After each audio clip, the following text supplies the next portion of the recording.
Salam Indonesia, Anda menyaksikan berita terkini bersama saya Santi Maharani.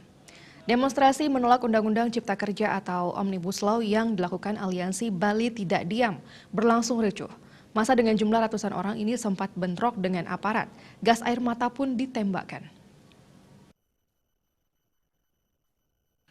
Pendemo awalnya berkumpul di depan kampus Unut Sudirman, kemudian membagi diri menjadi dua kelompok. Satu kelompok berada di depan kampus Unut Sudirman, sedangkan satu kelompok lagi bergerak menuju DPRD Bali.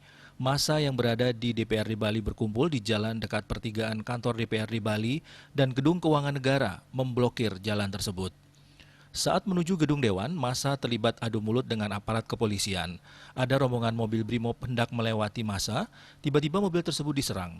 Sempat mereda beberapa waktu setelah mobil berhenti dan menurunkan personil di jalan depan DPRD Bali sebelah utara.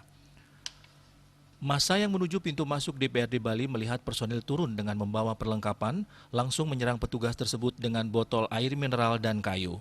Menerima serangan massa secara tiba-tiba, polisi bergerak masuk ke halaman kantor DPRD lewat pintu utara sambil menembakkan gas air mata. Hujan gas air mata pun terjadi. Dari kejauhan tampak asap mengepul di antara massa dan aparat. Beberapa peserta aksi nampak terpapar. Massa akhirnya sampai di depan gedung DPRD Bali. Seorang peserta menaikkan bendera merah putih di gerbang yang direspon oleh massa dengan menyanyikan lagu Indonesia Raya. Meski sempat rusuh setelah aparat masuk ke kantor DPRD, massa kembali melakukan aksi di depan pintu masuk gedung DPRD sebelah barat. Eka Adiasa, Bali Pos melaporkan.